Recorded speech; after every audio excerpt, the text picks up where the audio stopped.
Call them what you want them. Knee knockers, golden nuggets, thigh slappers, but our friends at Manscaped refer to them as the boys. Like the show? No. Oh, it's different. Your boys. Everybody's got a set of boys. Got it. Not like the show. Not every man has children, but every man is responsible for the two boys below their waist. And you can take better responsibility with Manscaped. The Lawnmower 3.0. There's also the 4.0 Pro and the 5.0 Ultra. Wow. See? Adam, I'm disappointed. Why? It is a week out from Canada Day. Mm-hmm. You did not come with some sort of fireworks or long weekend pun. Should I be doing that? Delivered, yeah. Ooh. You know what? You're right. I didn't. Yeah. You know what? I'm sleeping on that. I can't. Can you come up with one on the spot, Steve? I'm trying to come up with a Canadian-themed nickname for your balls. Your Set your boys free. Like free agency. Your pateeners beneath the wiener. I don't know. Something like fireworks, like nothing. Listen, guys, just get 20% off and free shipping with the code Dangle at manscaped.com. It's a Sunday show. It's a Sunday show. Yeah. 20% off and free shipping with the code Dangle at manscaped.com for the best your boys have ever looked. Trust Manscaped. Let's start the show.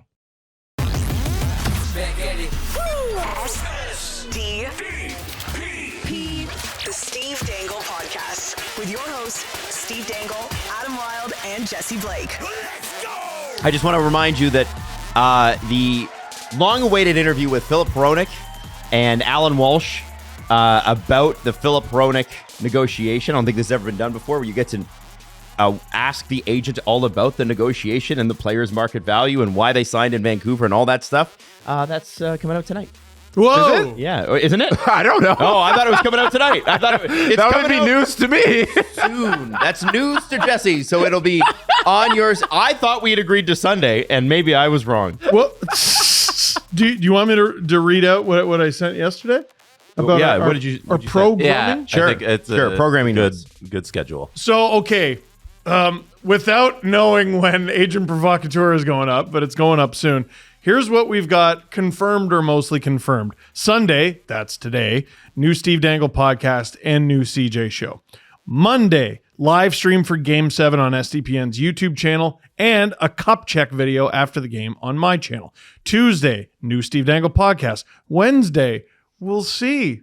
Well, nothing's scheduled, but there might be news items. Thursday, new Steve Dangle podcast. These nothing. We'll see. Wednesday is likely nothing, but it's also the mystery box. Thursday, new Steve Dangle podcast and likely new CJ show. It's just not confirmed. Yeah, they're going to be in Vegas together. Yes. So if we can get Julian has a USB mic, so if we just get another one, we're going to record them together. Does Vegas virtually sell mics? Yeah, but like We could just send them down with one. It's easier. No. Anyway, we let's just got to figure. let's not get too sidetracked. Keep going. Friday, live stream of the NHL Draft Night 1 on SDPN's YouTube channel. That's right here. Saturday, we won't be streaming, but we'll have Draft Day 2 videos reacting to everything that was done, everyone who was picked. That'll be on the SDPN YouTube channel and mine. And what I added was that doesn't include the Agent Provocateur episode we have coming with Alan Walsh and his client Filip Hronek, and video reactions to big news when it breaks on July 1st. I'm not sure if we've announced this yet. On July 1st, SDPN will have an all-day video coverage of breaking free agency news with a 1-hour live stream afterward at 5 p.m. Eastern. And that's going to be our regular SDP Monday show. That's We're right. doing it live for the first time ever. We're doing it live. Because fuck it. Right? I'll write it and we'll do it live. Okay, so who is Sting? That's my favorite play part of us it. out. To play us out. What does that even mean? Such a good clip. 100,000 views on Steve's video on Friday night. 100,000. Which one? The one that you live streamed. Remember, you did a live. Oh, you That watched really? it. Yeah, the one. I That's didn't know great. that. Cool. And here's what's going to be interesting. Will there be more will more people watch this game if Florida goes into it without their starting goaltender? Because this morning, he's not on the ice. Oh my God. You know what would be so ironic is if the Panthers lose the cup, making the same mistake the Bruins, who they beat, did last year. holding on to their goalie for too long and then making the switch. Unless he earnestly got hurt in game 6. The play has fallen off a cliff. Well, has it? Like, I've thought I mean, the Oilers have been scoring banger goals. I guess. And, he was great through the first half of the game. You took away your point in like a sentence.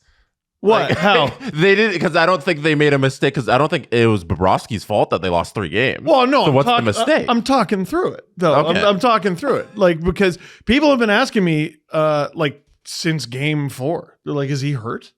And I'm like, I don't think so. No. I didn't think he was the reason they were losing games. Yeah, I know he got pumped 8-1. I know he didn't allow all 8.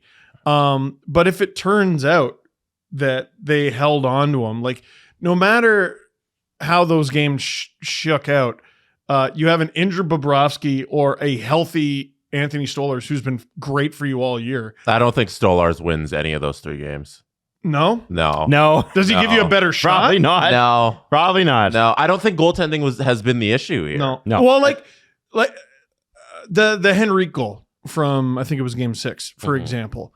I'm looking at it and I'm like, man, would you love a save there? And I'm like, dude, it goes off the bar. You hear it. It's Right. beautiful. Like, half these goals are breakaways or 2-on-1s or absolute piss missiles. The one goal you think about and you're like, oh, that's on Bobrovsky, is the one where he's gets it, banked off of him and it goes in. I think it was the McDavid bank, and then somebody finishes off his shot. Oh yeah, that was in game 5.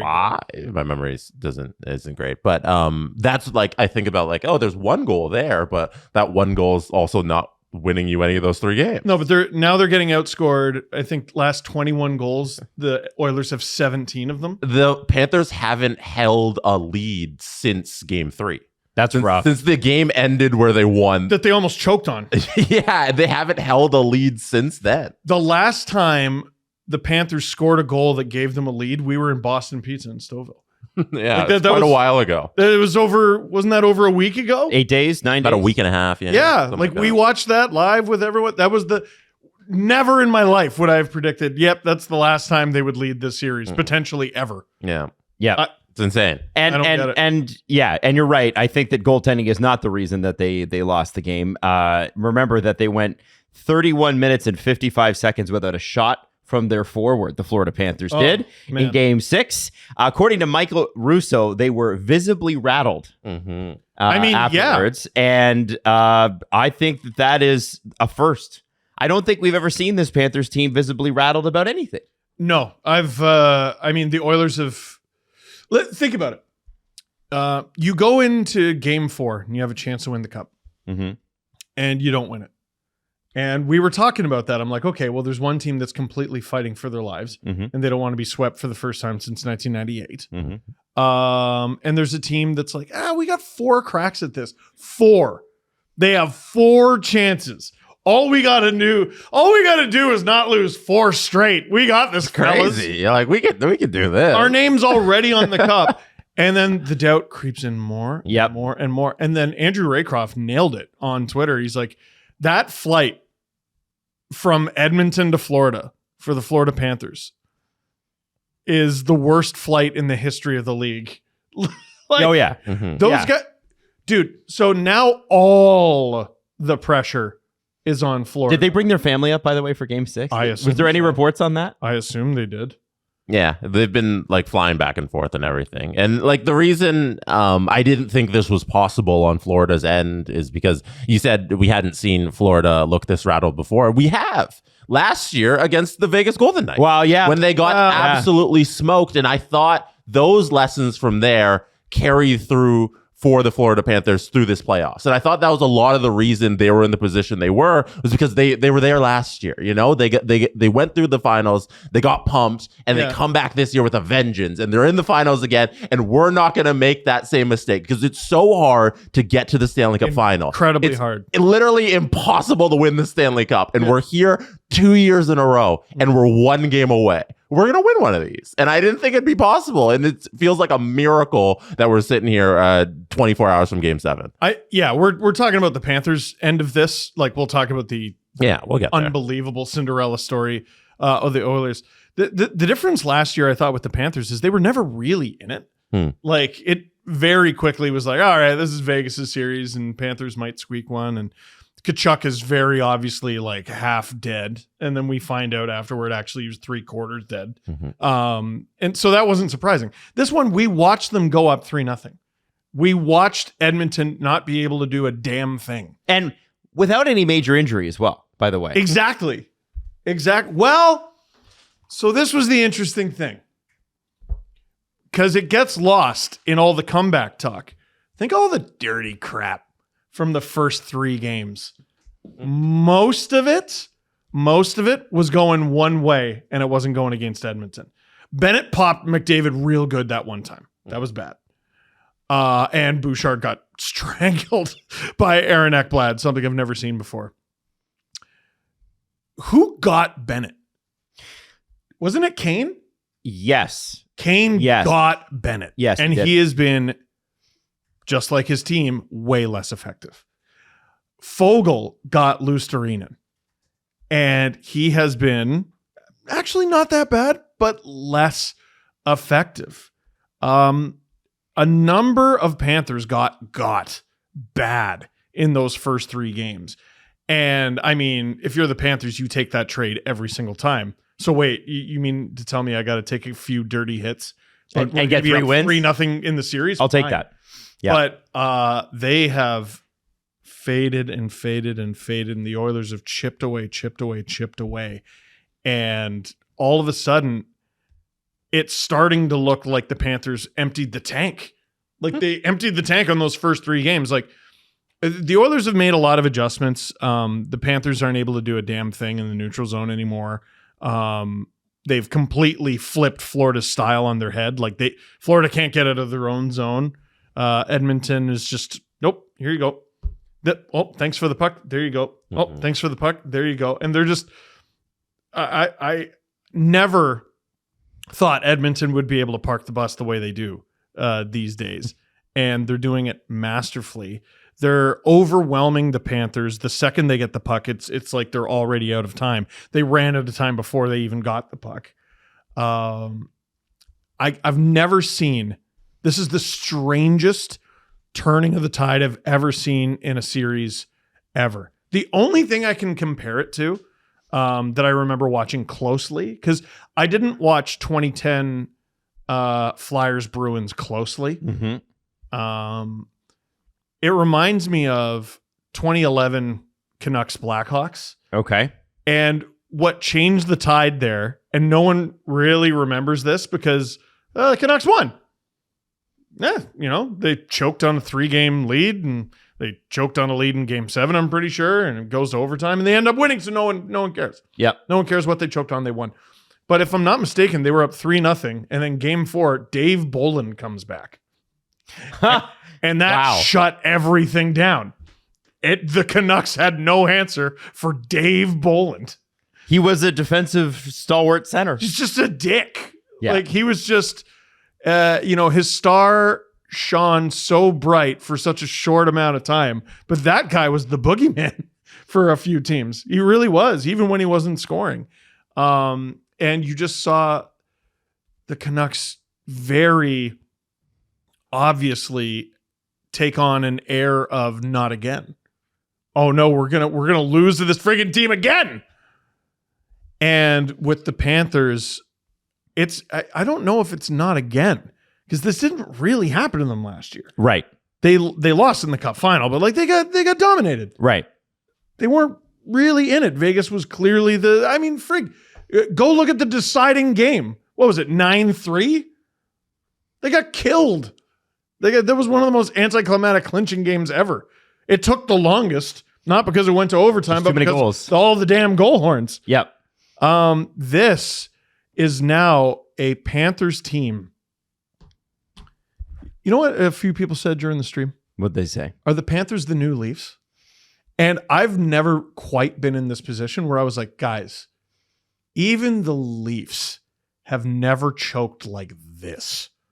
Well, the Panthers still haven't yet. They haven't yet, The Leafs But- also haven't had the opportunity to. No, Yeah. they haven't. Like- No, Great I to know choke on that that. scale. I know that. It's so. What are you on their payroll? What is this? Yeah, but it's so like besides the point. No, of no. the series to talk Yeah, about. but people are asking about it. They're like, well, there's the 4-1 and the 3-1 and the... Mhm. Okay, this is 3-0. It's happened a handful of times ever. It's happened in the Stanley Cup final successfully once, Mhm. unsuccessfully once. But if the Panthers blow this, if Edmonton wins this cup, it's maybe the greatest cup Edmonton's ever won. Save for, they won a cup without Gretzky, which I'm sure at the time they probably thought might have been impossible. But you come back from 3-0. If you're the Panthers, you choke on that. This is probably the biggest choke in the history of the sport. I would think so. I don't even think there's anything to compare it to. There's no question. This is if the Panthers collapse here, this is the greatest collapse we've seen in NHL history. Yeah. Because like the other two times it happened in modern history, do count the Islanders? I guess the Islanders. So 3 times. 70. What was it? 5? 74, 75, somewhere around there. So 3 times in recent history, those weren't in the finals. 3 times in non-original 6 history. Yeah, those weren't in the finals, so I think like this one being on this stage and seeing how dominant the Panthers were throughout the first 3 rounds. And when we look back on this series, I think we'll look at it as the Panthers weren't good in game 1. It was Bobrovsky who was good, Yeah, which he's a 100%. part of the team, He so was, you can say that he saved their rear end there. And then game 2, they were good. Yep. And then game 3, That was Edmonton's game. Edmonton had it. Florida was begging for Edmonton to win that game midway through that second period. From the second period on of game 3, Edmonton has dominated. So we look at this as like Florida really was good in a game and a half, Yeah, but that at the time was half. Yeah. That was half the series. So to me, that's a coin flip, and they really lucked out on the coin flip. But a coin flip of a series speaks to shouldn't how have we this. got to this point. We shouldn't be as surprised as we are that Edmonton's been able to run off 3 games in a row because they've been really good, and they've been so streaky this whole season. All they've done is lose a couple games and then go on runs. We remember they were on the verge of breaking the all-time win streak. Yeah, this is what this team does. They play streaky hockey, and they've been able to ride it these whole playoffs and in this series in particular. And Adam, you're right. It's the greatest choke job ever in NHL history. If they lose, Because no one's going to care. if they win, no one. irrelevant. It will be erased from the histories. No one will give a damn. And if you're an Oiler fan, you have to know that you'll be the only ones going away with, well, we almost got him. Nah. Right? Like it's not going to feel great. Nah. Right? I mean, in their defense, like 2006, they don't really talk about how they almost had him. There was an article I saw that was like, Oilers had, just like in 2006, the Oilers had all the momentum heading into Game 7. The fuck do you mean, just like 2006? This hasn't happened since 1945. Just like 2006. 2006 was nothing like this. No. What are you talking about? This is one of the most miraculous things I've ever seen. And I just wish it were a little more dramatic because 8-1, all right, incinerated them. Cool. You get to respawn like a video game for game 5. You win. That one was a little closer. This one, game 6, that wasn't close. Not really. Hold on, though. Not really. Hold on. On that point, I want to talk to you. We had this right off the top about Manscaped, right? The Manscaped ad right off the top. Balls. Some people don't hear that because people don't they're hear that. SDP VIP ad-free subscribers. There you go. And they don't know what you're talking about, Adam. I want to talk about having some fucking balls. I want to. Some guts, some whatever, some cojones, whatever you want to call it. Huevos. Chris Knobloch, rookie coach. I'm not sure if it's being a rookie coach and not knowing that you shouldn't do what he did, or you shouldn't take that kind of a risk in the position that you're in. But Chris Knobloch, when that game was 2-1, took the biggest risk of the night and fought that offside call. And that nobody is talking about that. That was about as close as you can get. And the reason I say a more conservative coach wouldn't have done that is because not only you could lose this and then you're down a man and then they are on a power play for 2 minutes. So it was 2-0. And then Panthers Florida scored. scores. And so you would give them the opportunity to tie it up within the first 2 minutes of the second period. Yeah. Oh, like 90 seconds. Like it was insane. That's crazy. Yeah. And I, obviously we saw the replay over and over and over again, but I have to say for a rookie coach to make a call like that, not enough is being made of that. That Two was calls. all balls. 2 calls. Because he called the timeout. So that they could review it longer. That's the video team too. Because he's like, I don't know. Well, how could he? That's the other thing. I'm so glad teams have video teams now because how could a coach possibly know? Oh, I know. How could a coach possibly know? And a coach who was lesser prepared without a video team might make the wrong call and go, you know what? Let's just take our lumps and try to get something back. He might not have even seen it in real time. I didn't see it in real time. Even on the replay, he wouldn't have. You just can't tell. It's just really hard. No, when I was like, oh, what are they reviewing it? And remember, you got to overturn the call. So there's got to be conclusive evidence that the call on the ice was wrong. And boy, that is, it was about as close as it could get. How much of the puck was in the zone? 80%? Yeah.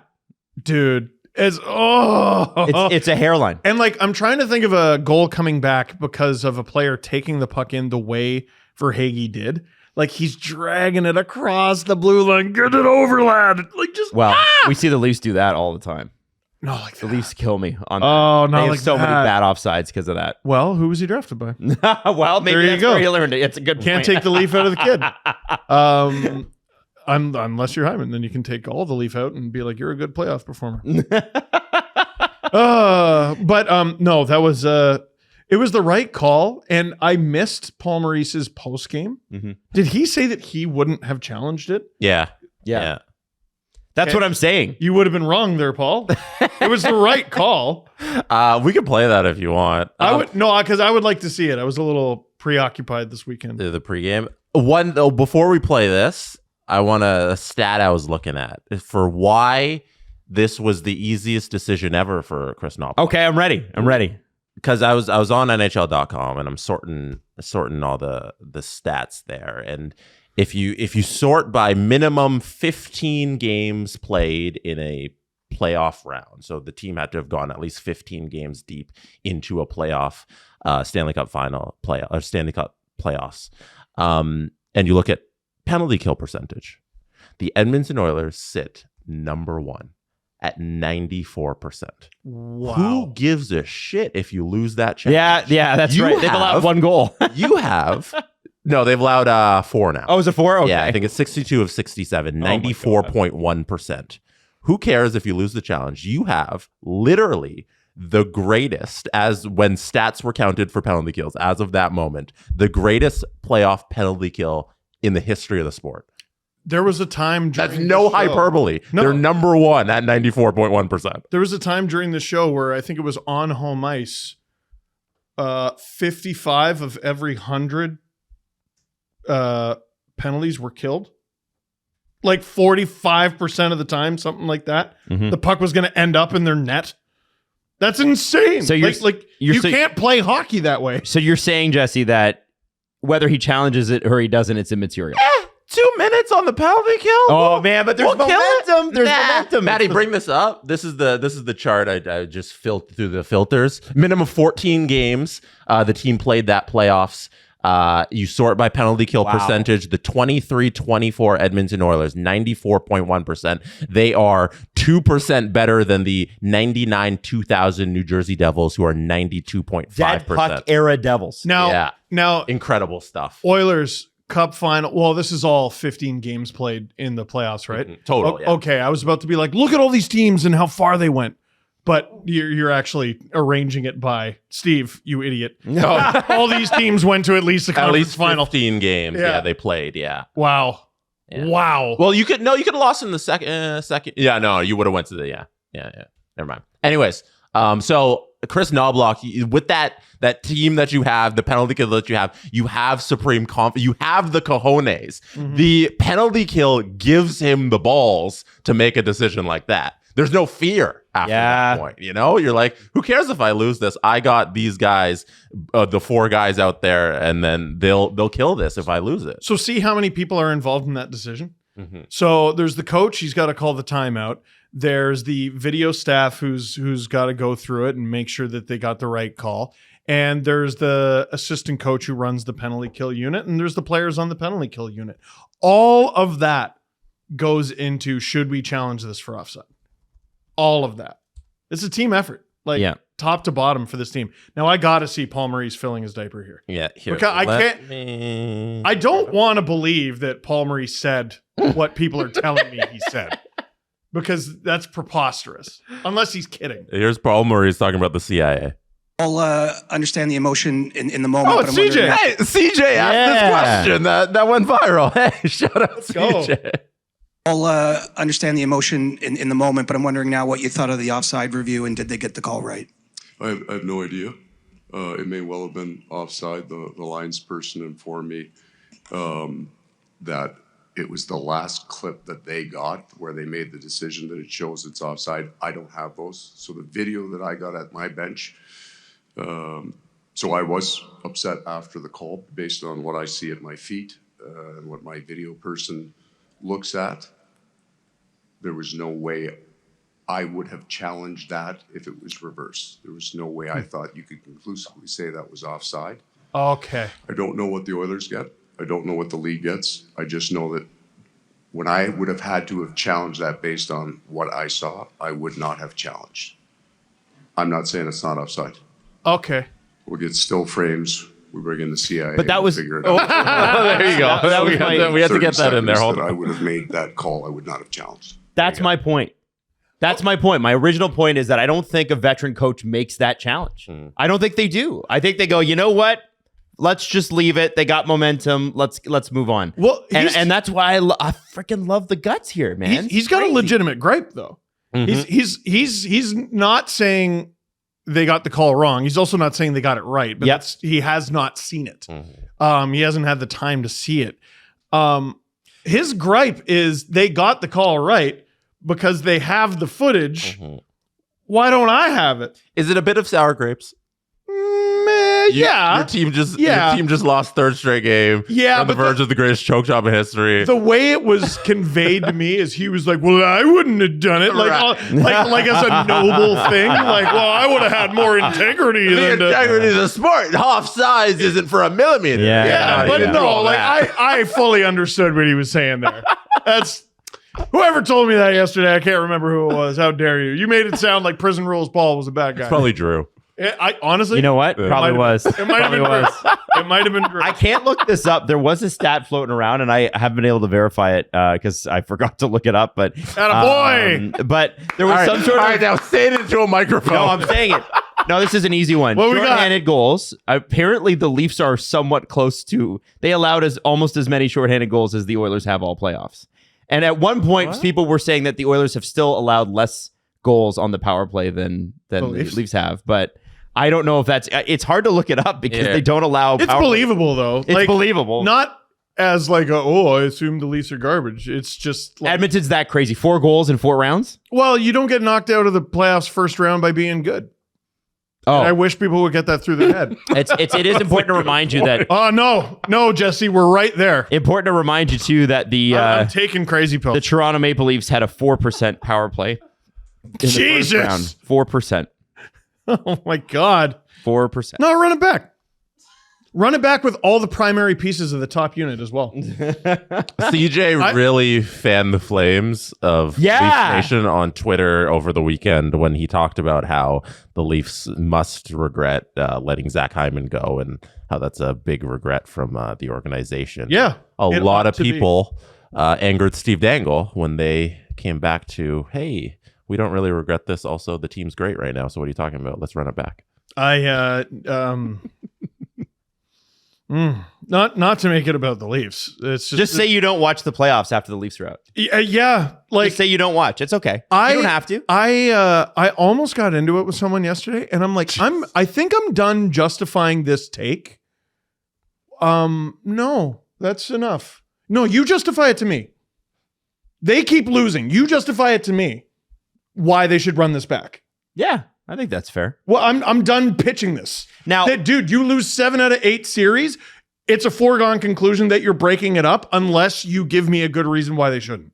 CJ is right in this tweet because I don't think an organization does recover from losing a guy like Zach Hyman. But at the time, that contract seemed pricey. And I think what CJ is saying too, more than the 50 something goals, because I don't think anybody that told you when Zach Hyman left the Leafs that he was going to get 50 goals would have been somebody that it's like, okay, you're not a serious person. I believe 30 was possible. Right. Yeah. Max. 35, maybe. No, it's Zach. Yeah. But I think more than that, and this is where Zach Hyman gets a lot of credit in the NHL, but they don't talk about it a lot, like in NHL circles, but they don't talk about it a lot media side, is what he brings to a team generally. The work ethic. Everybody loves him. Real team. Like there are things about Zach Hyman that are, everybody's got that guy on the team that everybody loves. Like he's the glue guy. Dude. And everybody loves Zach. Everybody loves this guy. Did you see him mic'd up on the Oilers bench cheering on Connor Brown's breakaway goal? Yes. I was just like, just end it already. He was known for, from the time he was in kindergarten, having an otherworldly work ethic. Yeah. Like his kindergarten teachers said this. And on top of that, he happens just to be a great guy. To read the tweet from CJ, since we're referencing it, looking back, I'm not sure the Leafs have ever made a bigger mistake than letting Zach Hyman walk away. That's an all-timer the organization never recovers from. And nobody could have called that at the time, but I think he's right. And it doesn't mean you wouldn't go back and make the same decision with the same information. Oh, that's With the same information, I think everybody probably does what the Leafs did. It's both sides of the coin. You do this, but it was also a mistake. Yes. Absolutely. Are you allowed to do that? Are you allowed to have both sides of your mouth talking about this issue? I think you're allowed to say, yeah, that really sucks, and that they screwed that up. Secondly, what intelligent general manager would have given him that contract at that Ken term? Holland. Ken Holland. Yeah, Ken Holland, who's known for great contracts. I think he had a career high 21 goals at that point. With the Leafs? No, because he had maybe the 34 one came in Edmonton, right? Oh yeah, no, I think it's career high 21. Yeah, but he didn't play a full season. Yeah, it was so if you do it like goals 18, per 19, game, 71 games, 21 goals. But if you do the goals per game, the 21 and 51 looks really good in the 1920 season. But then he had the next year where he had 15 and 43. But that's a 30 goal pace. Okay. Yeah, 30 goal pace. By the way, thanks. Shout out to friggin' who was it? Edler, who need him and ruined all that. Oh yeah, yeah. That's 2 straight years in 1920 and 2021 where he's on a 30 goal pace, and then the seasons are both shortened seasons. For him. Also, his plus minus stats, even though we don't really care about them, are kind of fucking crazy. Good things happen when he's on the damn ice. He's a good player. They're goofy. They're exceptional. We've always known this. It's so frustrating. And he's doing it in Edmonton with about the same ice time as he got in Toronto, about 19 minutes, 30 seconds a night. It's crazy. And I think in that regard, I think you go back, I think most general managers do what Kyle Dubas did, because here's the deal. Would they have wanted to keep Zach Hyman? Yes. Could they? No. Why? Because they had 4 massive contracts. The time for this team to win, and this is why I keep going back to, they got to move on. The time for this team to win was 19, 20, and 21. That was when the Leafs window was. What happened those years? First round and out. And I think, let me look it up, first round and out. Actually, one of those years, they didn't even make the playoffs. Yeah, the Columbus series doesn't count. They didn't even make the playoffs that year. They call it the postseason. It's not. It was a play-in round. You lost. Stop. So anyone who wants to keep this core together, like I genuinely, from the bottom of my heart, like just maybe Zach Hyman was the member of the core we didn't realize. I want to bring them in and give them a gentle but sincere hug, and just be like, help me understand this. Help me understand why you want this team to do this to you again. I think they're afraid of being bad. Do you buy into the perspective that the team has had very successful regular seasons. Yeah. And some people just enjoy watching a very good team. You know, you win 50 or whatever, how many games. You put up 105 points. Yeah. NHL doesn't want to do they're winning wins and around losses. 50 games a year. So really good. Yeah, Really impressive. 105 points, 110 points, whatever. It's a great team. They're fun. They go to the playoffs. They lose. That's disappointing. But you just enjoy watching hockey, and you got a decent team. You know, those. What do you say to those fans? What I would say is those who don't learn from history are doomed to repeat it. And I'm old enough to remember when the teacher's pension plan, which used to own the Leafs, was always ripped on and accused of keeping the Leafs just good enough to make the playoffs, win a round, maybe two, get us, get all the little piggies lining up to the trough and eating their slop. And then they don't win a cup again. And then they come back next year with more expensive beer and hot dogs and season tickets and merch and everything. Oh, and you forgot the time where they wrote a note to the fans. The New York Rangers were not the first team to do this. I don't remember that. The Leafs wrote a note to the fans. How about the time they had a parade for losing in the third round in '93? Did they? You bet your ass they did. Okay, Yes. well, that was a long time ago. That was like Steve Stavro era. That's pre. Well, and that's not my era either. I was 5 years old for that, but I read up on history. Yeah. Guys, like this has happened several times over the course of the team where they've been accused of being good enough. Don't be afraid to try to be get better. bad if where you might end up is great. Yep. If you want to stay at good, that's on you. You want to stay at okay? They're okay. You lose in the first round, like 16 teams miss the playoffs, and then there's 8 teams who get knocked out in the first round, and you are somewhere between the bottom and the top of those 8 teams. That's okay. Good for you. You're on the good side of okay. You're on the positive side of okay. You're in the green. So what you're saying is okay. that's not for you. No, it's not. I'm tired of bringing home C pluses and B minuses. But Steve, what if they trade Marner and things change? You tried. So that's no. And all I said, you see what I said there? Things change. I think there's a lot of it comes down to, well, at least we have this. At least we have this. At least we think we have a chance. It might work for us. It's a mirage, though. It's a mirage. So, The idea that they have a chance going into any first round at this point, you guys have got to be serious, right? Like they don't. And if they do, they're going to get killed in the second. We'll just keep losing Zach Hymans, and we'll keep losing Trevor Moores, and we'll keep losing half the damn Oilers, and we'll keep finding Mason Marchment, signing him to a deal, teaching the dude like how to skate. Like he was a talented raw player with poor skating. They taught him everything, spent thousands and thousands of dollars over years of development, and then went, here you go, divisional rival. Here's a perfectly good player for you.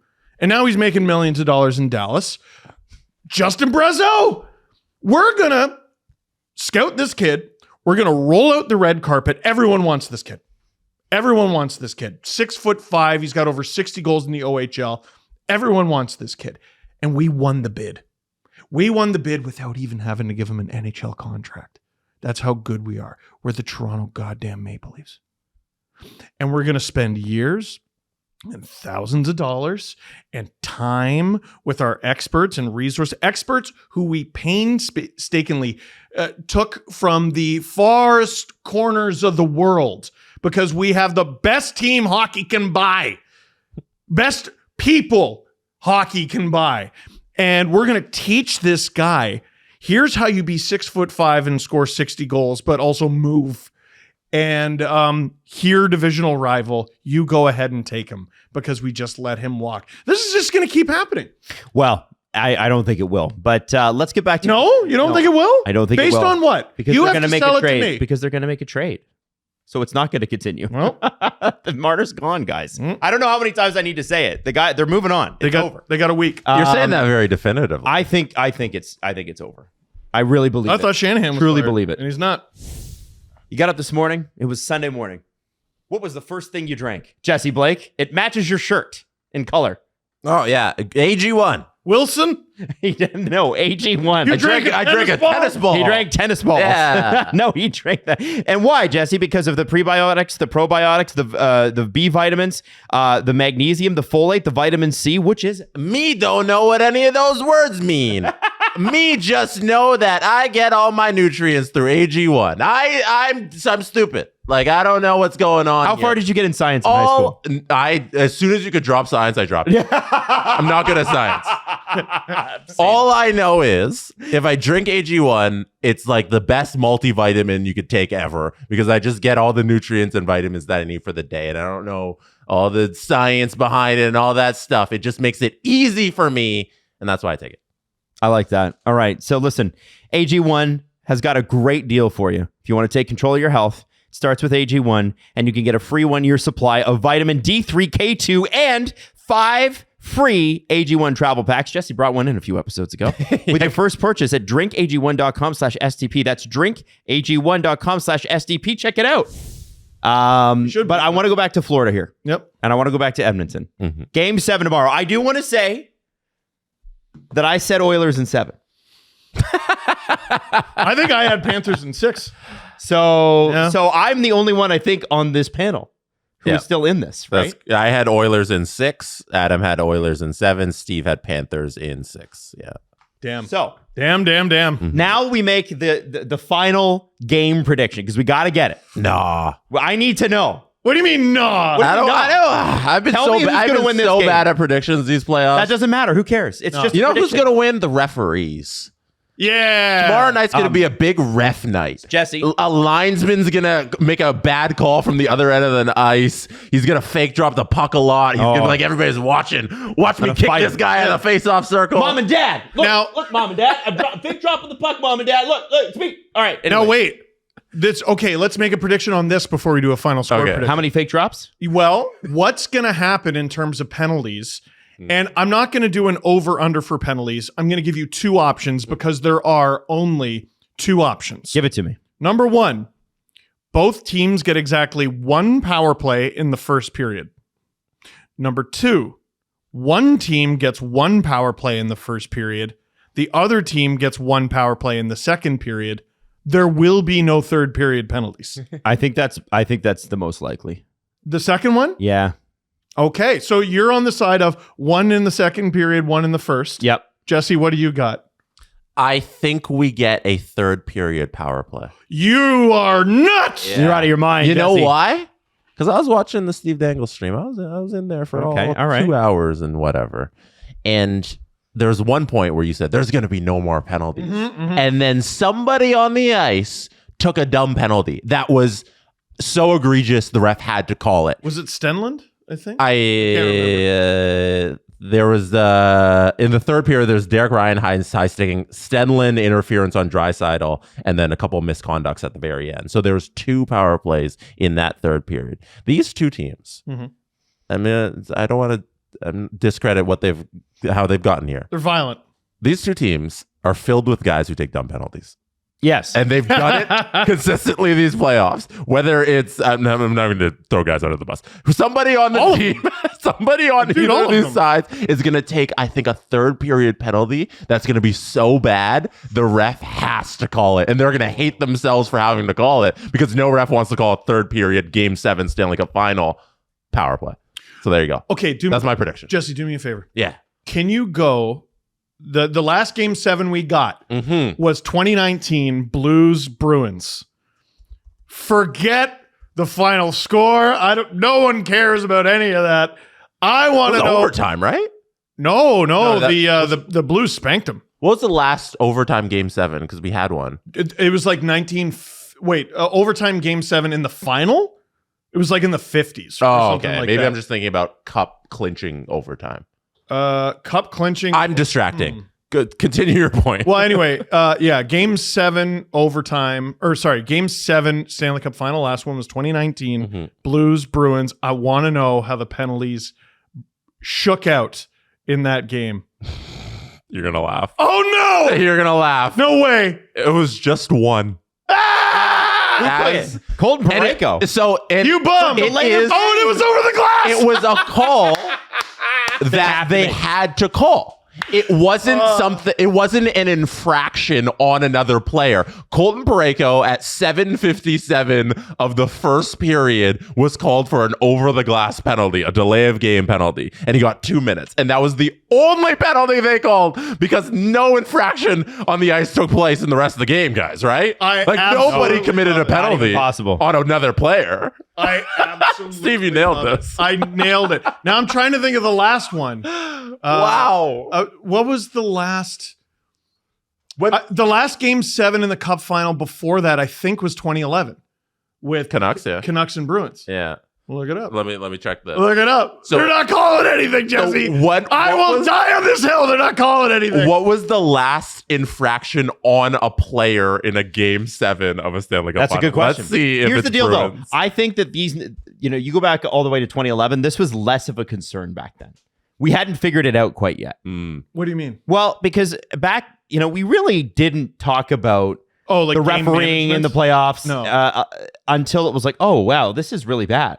and I think there was a definitive change somewhere around 2015, 2016, where it really did become about game management. That, to me, is where it really kicked into overdrive. People yelled at their TVs for years and years, and then Twitter came. Mm-hmm. And you could see replays. And you could see replays. So that's why in 2011, I think the refs wouldn't, because one of the things that Dave Jackson talks about a lot is, well, the refs had to be brave to make a call like that. No. I've seen him tweet that, and it's like, I'm not taking shots at Dave. What I'm saying is these guys legitimately are worried about something. And the something they're worried about is I make a call and it decides the game and I wear the horns forever. Sure. Which is your job. It's your job. Exactly. Which is why it's easier. It's like those people that can never make a decision. It's like, how about I just don't make a decision? What if I just put my skates on? It's the last day of school, and you guys play the fucking game, and I'll put my hand up a few times. What do you want to eat? I don't know. What do you want to eat? You know what? I just want to starve. I bet Game 7 2011. Yeah. I bet there were a couple penalties called, and I bet they were legitimate because it was less of a thing back then. There was less, quote unquote, at stake, less social media. June 15th, 2011, the Stanley Cup Final, Game 7, Boston won 4-0. In that game, we had 3 penalties. Milan Lucic, actually, I start from the top. Second period, Boston's Zdeno Chara was called for interference at 16:07 of that second period. So 36 minutes into the game. Mm-hmm. Yep. First infraction. Uh-huh. Third period, Jannik Hansen was called for interference.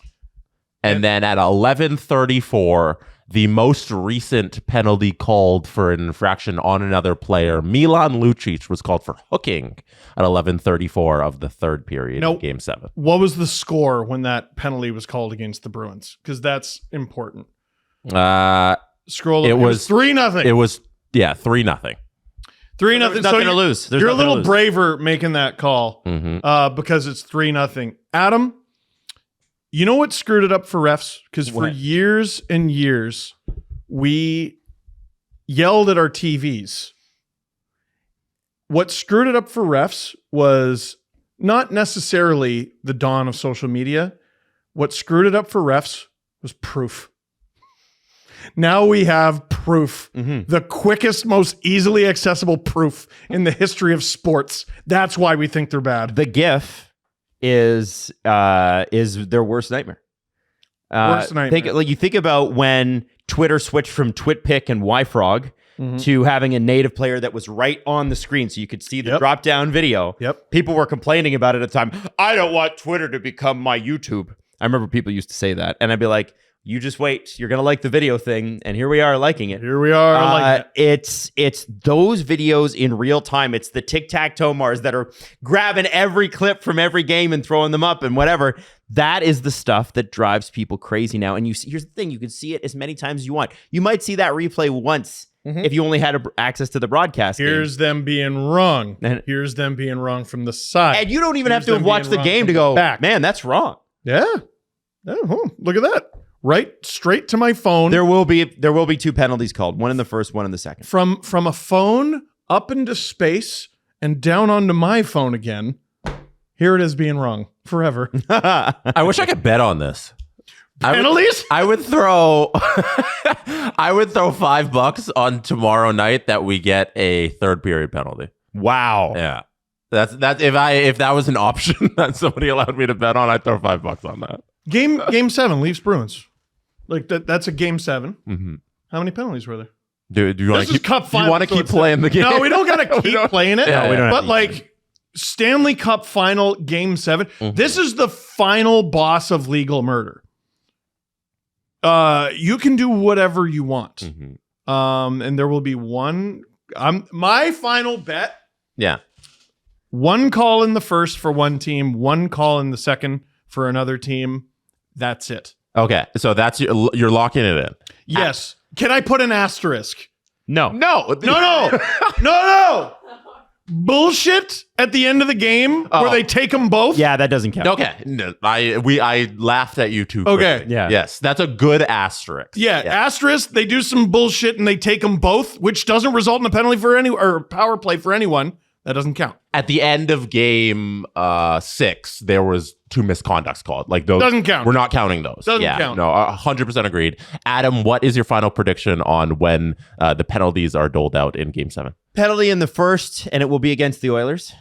Oh, you're going real specific. Yeah, it'll go against the Oilers, and it'll be some dumb thing that like Fogle or Holloway end up getting their stick in somewhere stupid, and that's what it'll end up being. That or McLeod. It'll be one of those because you're not going to call Connor McDavid. You're not going to call Leon Draisaitl. You're dumping them. And then it's going to be and then for Florida, it's going to be like Kulikov, and it's going to be Puck over the glass. Yeah, something stupid.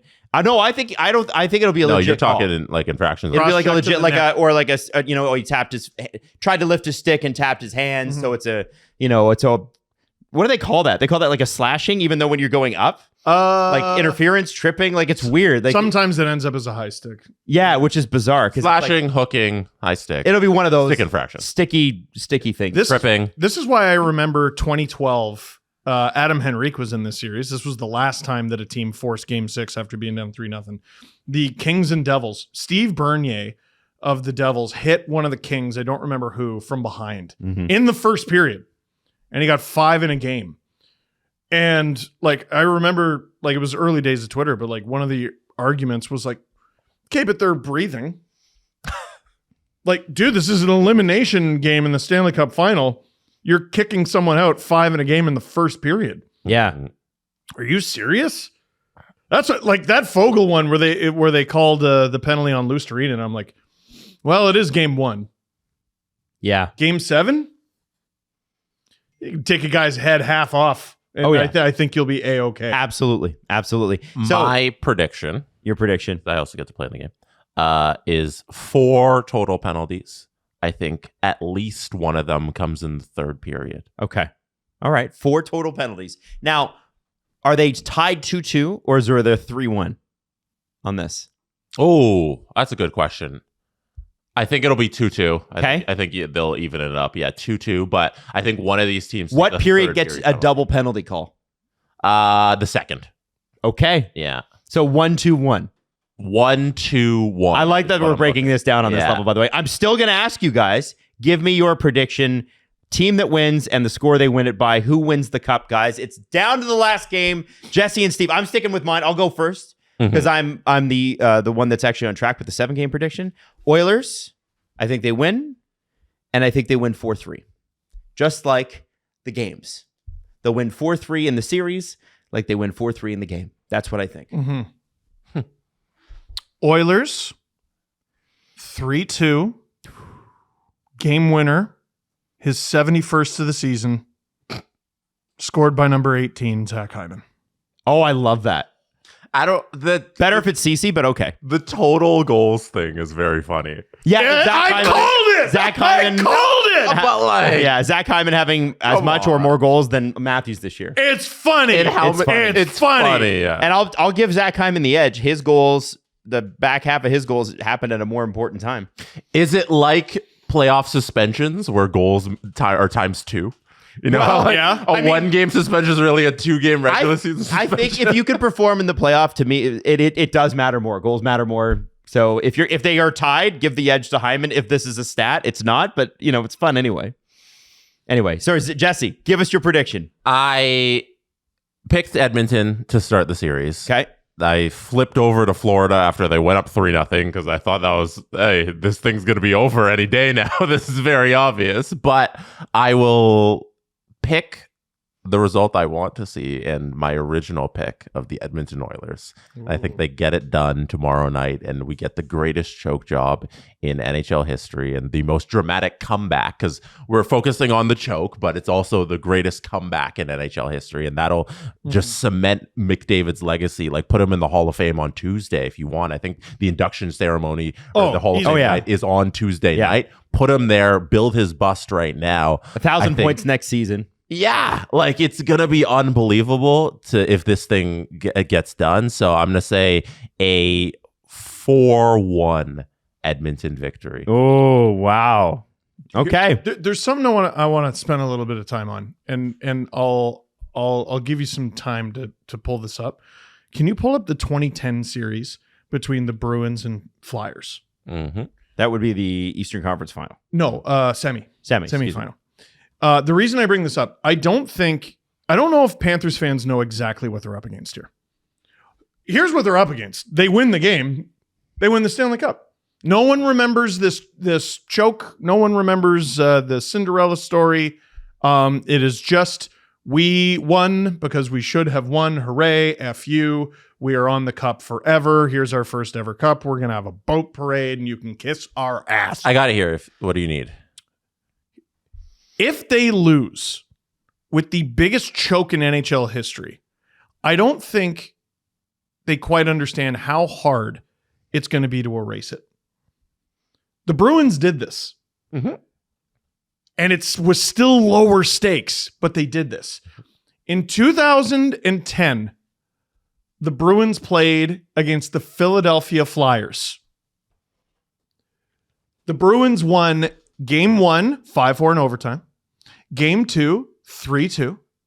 Game 3, 4-1. They're going to sweep this series. Game 4 goes to overtime. Flyers win at 5-4.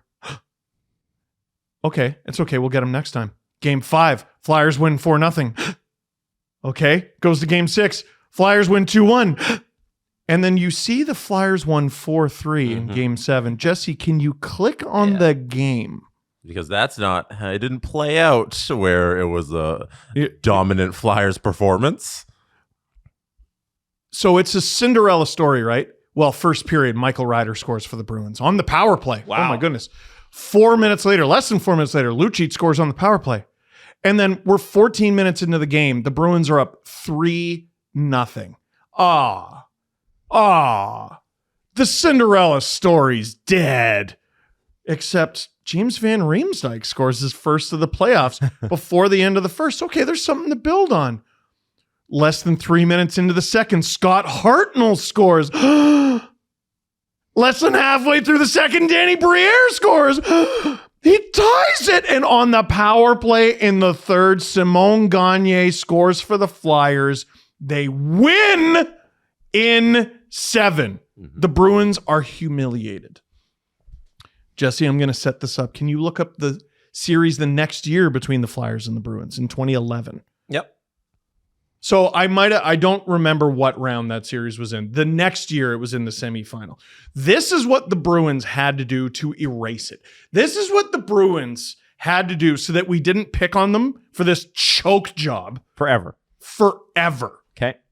The Bruins take on the Philadelphia Flyers in 2011. The very next year, they get their shot at redemption. The Bruins won their first round series in 7. Okay? Second round, they take on the Flyers. Destroy them in Game 1, 7-3. Game 2 goes to overtime. That's 3-2. Game 3, destroy them, 5-1. And Game 4, any chance of a Cinderella repeat, destroyed them, 5-1. The Bruins went to 3 Game 7s this year. 3. The one series where they didn't was their revenge series, where they kicked the Flyers' heads in. I'm no mathematician, but they scored 20 goals in 4 games versus the Flyers 3-2. That's 5, 6, 7. They outscored them 20-7 in 4 games, and then won the Stanley cup. That's why no one remembers that choke job. That's why no one cares about that choke job. It is lost into the dusts of hockey history. That's the kind of thing the Panthers are going to have to do to erase the yuck of this. If the Florida Panthers go 16-0 during next year's playoffs, no. You're still going to remember why.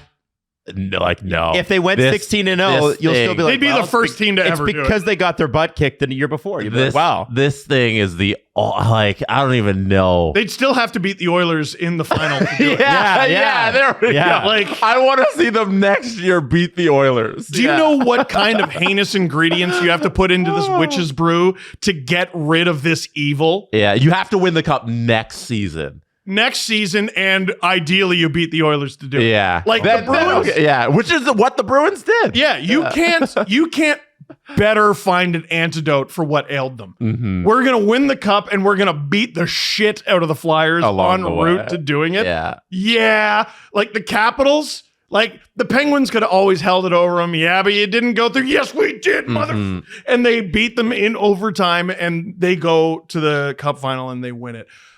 Oh, not only 2 birds, 1 stone. Mm-hmm. We beat our boogeyman and won the cup. Oh, that's incredible. Bruins did it. Capitals did it. Florida, you're going to have to go to 3 straight cup finals. Yeah, so for your scenario where it's like, okay, how do we wash them clean of this just disgusting choke job? It's got to be Stanley Cup next year. You beat the Oilers. It's the worst one if they lose. Crazy. If they lose. Yes. They still might. They might be in like 24 hours. They might be the Stanley Cup champions. Oh yeah, And Pope no one Parade in cares. Florida. Oh, yeah. Yep. Yeah. And no one cares. They lose this series, Cinderella story for Edmonton and whatever, and you can act happy for them if you want. This is I think the most humiliating playoff defeat in the history of ever. Yep. Yeah. Ever. Definitely in hockey. Yeah. The example that I used on the stream, I think, I was like, who were the stars of the 1942 Maple Leafs? And who was the guy who was blamed in the papers for choking for the Red By the way, the Red Wings, You know what I mean? In 1942, I did a little deep dive on this through Sean McIndoe because he pointed out in his article that the 42 Red Wings weren't actually good. They were a 500 team, and they were lucky to be there. Yeah, there's and 6 teams. Yeah, It doesn't 7. count. Oh, 7. Sorry. That was 7. All right. Who's the 7th team? I think it was the Rochester Americans. I think, or something. yeah. Actually? Yeah, I think there were 7 teams in What? 1942. I didn't know that. 1942 NHL season. The NHL wasn't North America's top priority in 1942. Weirdly enough. Yeah. Like, It's Oh no, like- it was 6. It was Yeah. 6. There was Okay. 7 like right leading up to that. Sorry, my bad. Okay. Yeah, there's 6 teams. It's like some men's leagues got more teams than that. yeah. Like it's not the same here.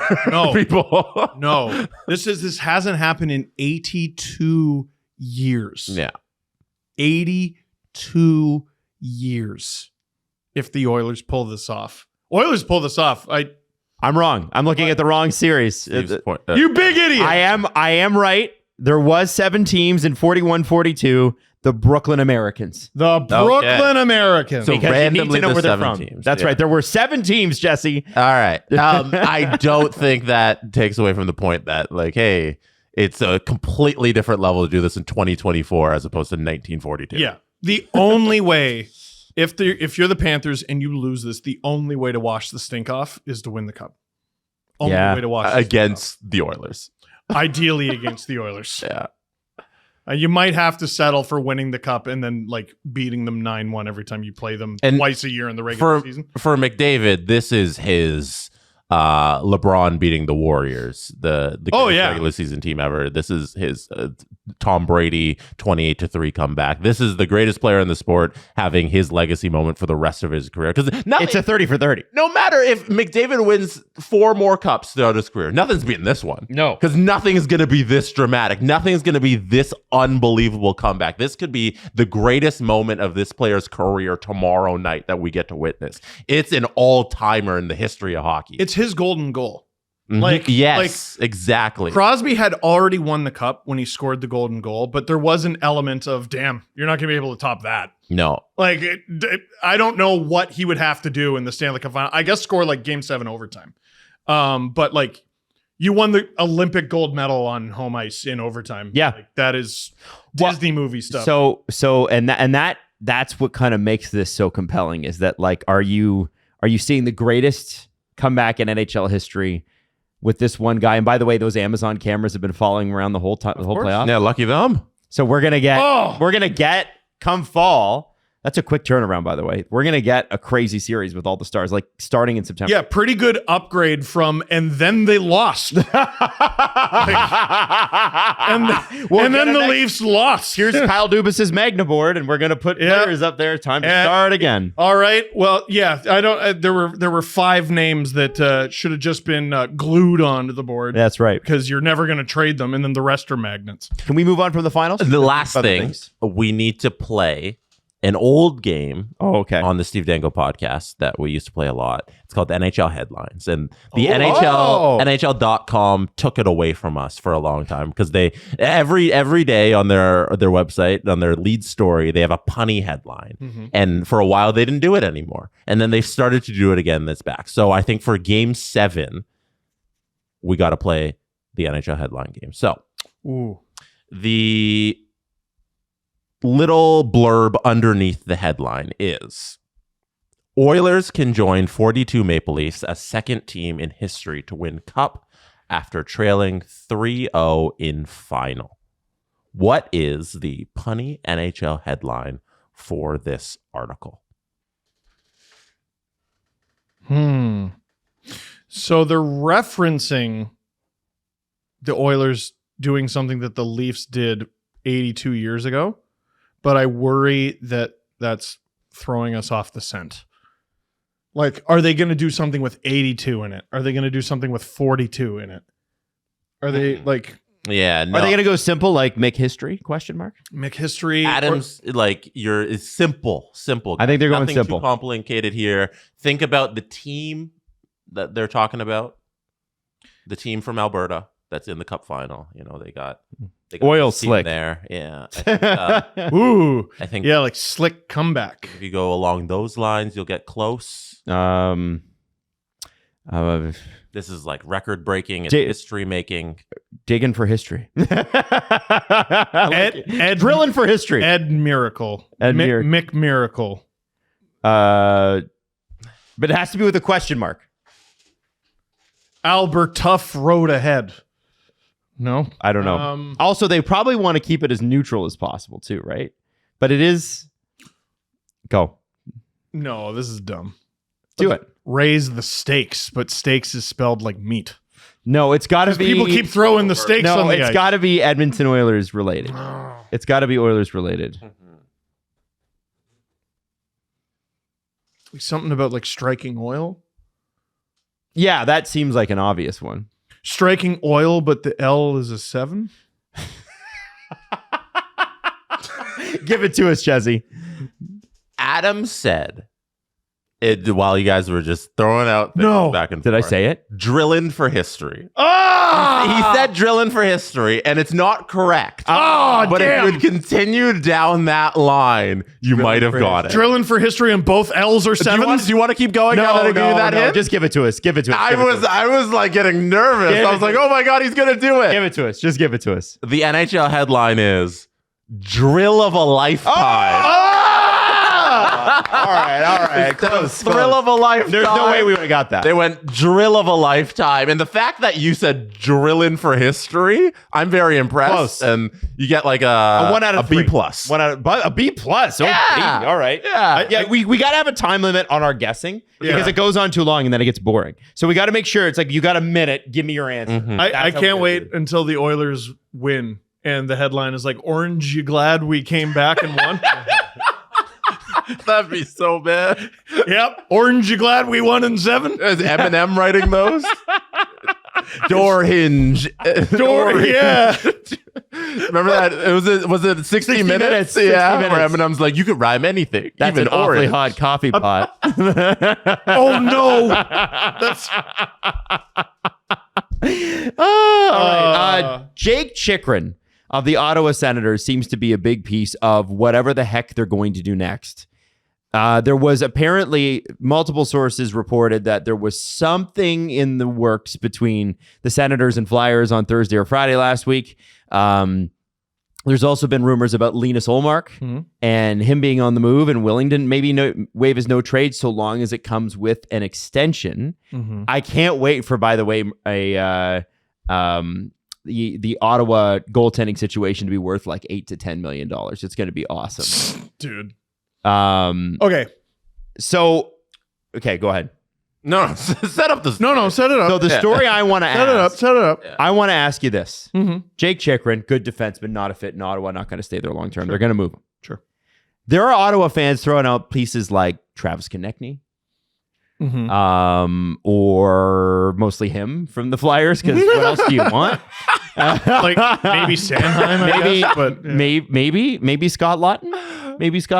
For that veteran presence they were looking for. 30 years old, captain, fell out with the coach. Matvey Michkov. Right. No. So weird. If you're Ottawa, what's the best deployment of this resource and to whom? Obviously, The Flyers do have like 7 goalies. None of them are good, but like Right. you could always get one. yeah, Fedotov's already re-signed.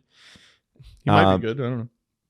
I want to ask, what do you think? Would you rather take a Konechny deal, which I would take all day, or a Linus Ullmark deal? Okay, so here's my problem with all the Ullmark rumors. Can we get a non-Atlantic team in on this or what? Because Jeff Merrick, what does he always say hockey should be called? Goalie. Hockey should be called goalie. Ullmark won the Vezina 2 years ago, and the Bruins are going to trade him to you. Why? Oh, maybe he's going to go to the league. Well, why? Because you'd get Jake Chychrun out of that. That's pretty good for the Bruins. Yeah, but you're giving a divisional rival a starting goaltender. That's a dumb thing to do unless, and the Bruins have a bit of a track record of doing this, the goalie stinks. They'll give you a goalie who you think can be your starter if they stink. Right. But you know what? Sure, we'll give you a starter. Yeah, we'll be happy to give you our guy. Yeah, no, he's going to return to Vezina form for you. Don't ask how many playoff series he won the year that he won the Vezina. People listening can't see, but Steve is winking after he is saying it. I'm not winking. Like that Marvel character, whoever she was. No. I don't know. You know the Marvel character who got one over on the protagonist, but then at the end, the protagonist went off and learned something about themselves, and then they came back and they were even stronger, and then they won. Are you describing every Marvel movie? I think no. Oh, I think I'm describing my favorite Marvel movie. Hawkeye? Why are you taking side shots at Marvel again? I'm sorry. Spider-Man, Iron Man, the Hulk, Along that Captain line. America. Where Black have you Panther. seen this? Where have you seen this before, Steve? Every Marvel. When we talked to Steve about the Leafs and the Flames hooking up for a deal, Jesse, how would you describe Steve's reaction to it? His face looks like a tomato. Frege said that the offer the Leafs made to the Flames was comparable to the one that New Jersey made for Markstrom. I got lightheaded there. I didn't like that. But due to politics, the Leafs had to offer, due to politics, the Flames were told to take New Jersey's offer rather than Toronto's.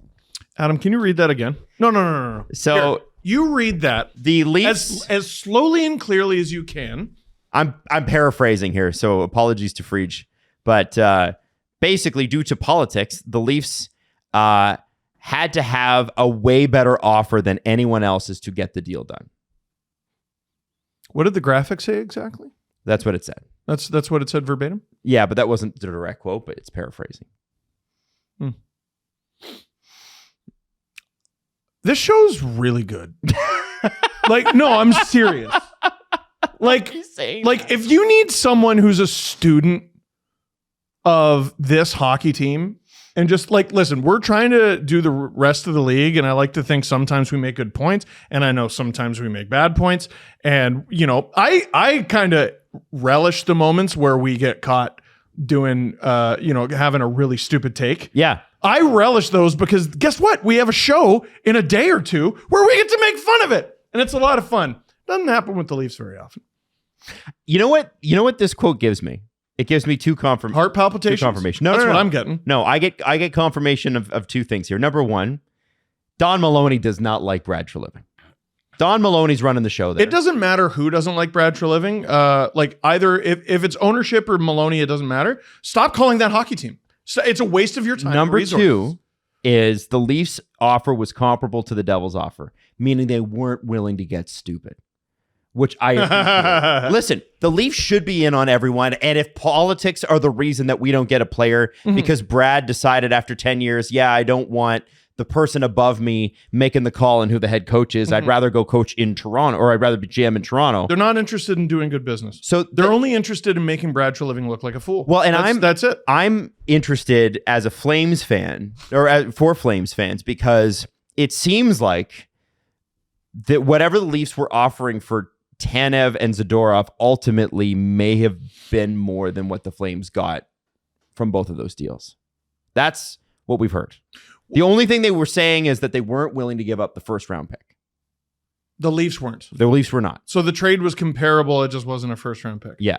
And I don't think Calgary got one. They got a second for Tanev. They got a third and a fifth for Zadorov. Wait, who are you talking about? Are you talking about they weren't willing to give up a first round pick for Markstrom? The Leafs were not willing to give up a first round pick for Tanev and Zadorov. And so my question is, again... But they didn't get one. They didn't get one. So the Leafs seem to be offering fair market value for these players. That's great. More than. So I think it's interesting for Flames fans how they might receive news like that. Because if you're the Flames, you need to be vicious. You have children running your hockey team. You have petulant children running your hockey team. They're not interested in doing good business for the Calgary Flames that will help them win. They're interested in fleecing Brad Treliving. How do we screw the Leafs? Yeah, how do we not how do we rebuild? Now, every good team is out there right now going, how do we make our team better? And someone in the Flames front office or ownership is going, how do we make Brad Treliving eat shit? Hold on, let me leak another story. Yeah. Like, can I dude, it's Dave. Like, it's Dave. Can I read the exact transcript from Friedman? Give it to me. Just so, because we were banding around the exact words, because it was just taken from a tweet and then tweeted out.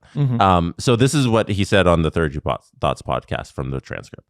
We know Toronto's in on the goalie market, but I think there's more of a Brossoit, Anthony Stolarz type piece.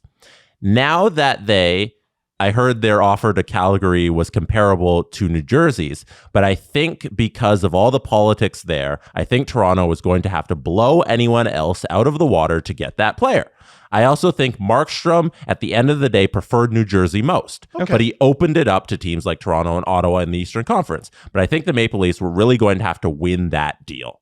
So he said it. No, so he said it. Reed is being paraphrased, but that's what he said and meant. Yeah. He said it.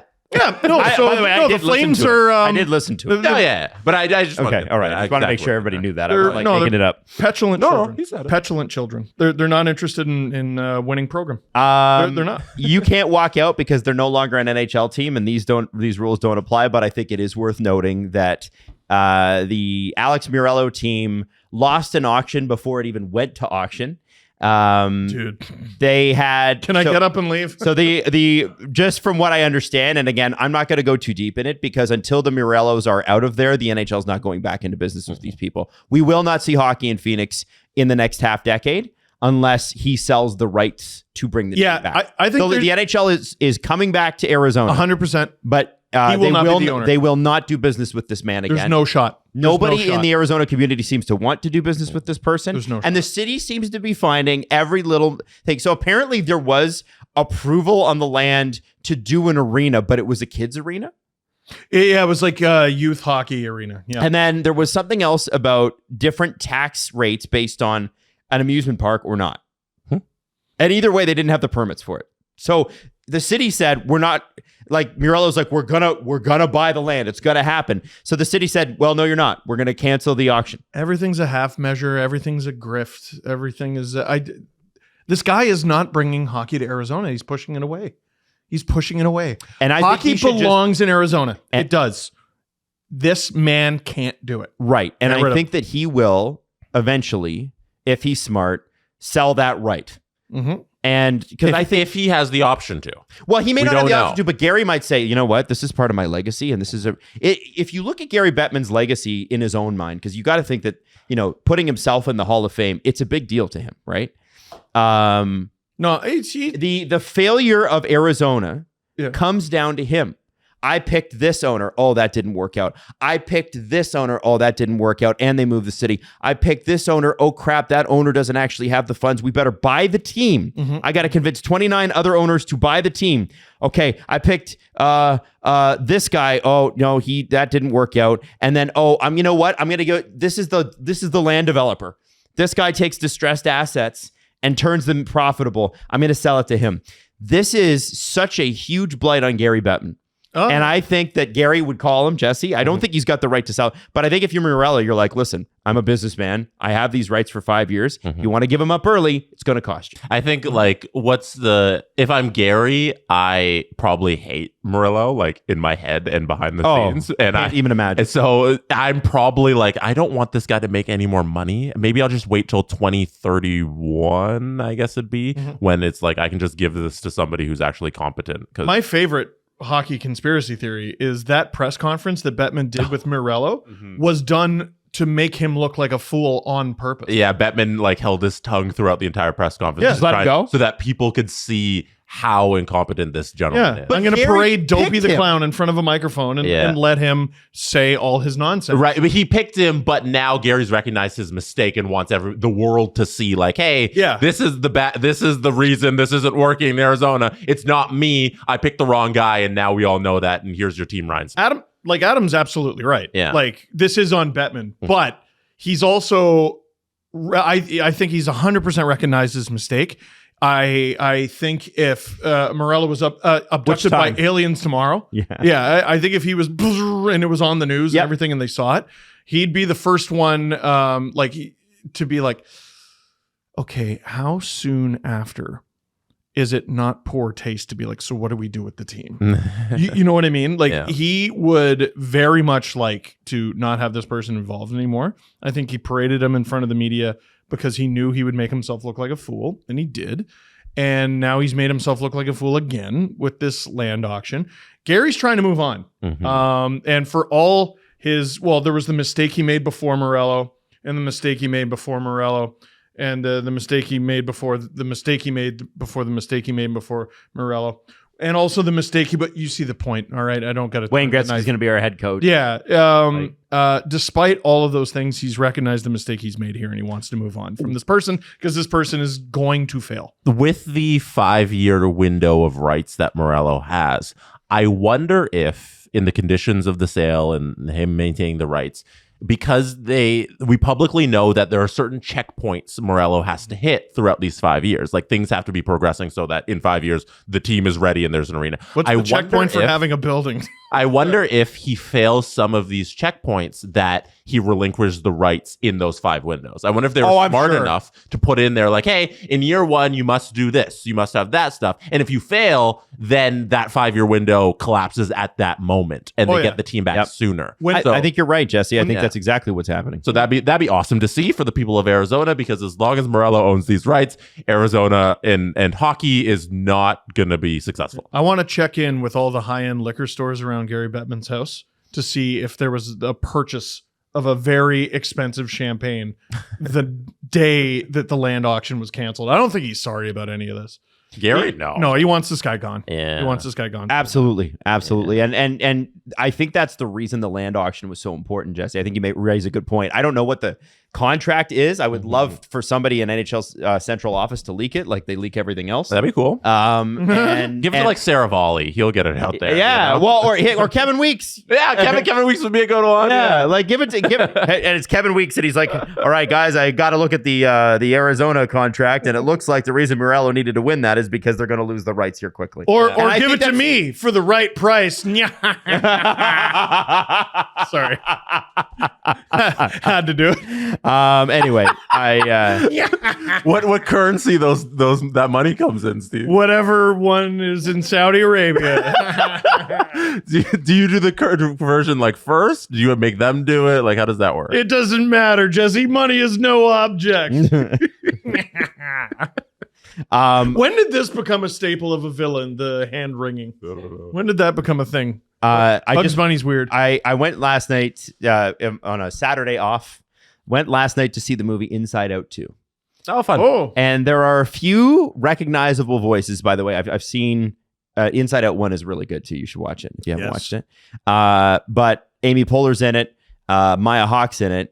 And somebody you should look out for, if you know voices well enough, Kendall Coyne Schofield is in it as well. no way. Yeah, the Athletic did a whole write-up of it. But I just think it's such a good movie Yeah. for kids. Yeah. And I'm just saying for parents out there, unreal, really well done. And the whole damn thing's about hockey, which is the whole point of bringing it up. The whole thing I is didn't know based that. around the main character, Riley, playing hockey.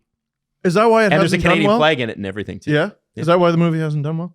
The movie's done well. I think the movie's done well. I thought it was a box office bust. Was it? I don't know. I was seeing lists of like worst sequels of Oh, all maybe time. it I'm is. like, I loved it. I thought it was amazing. great. I love the first one. Maybe I loved it even better the second time I watched it. Parents.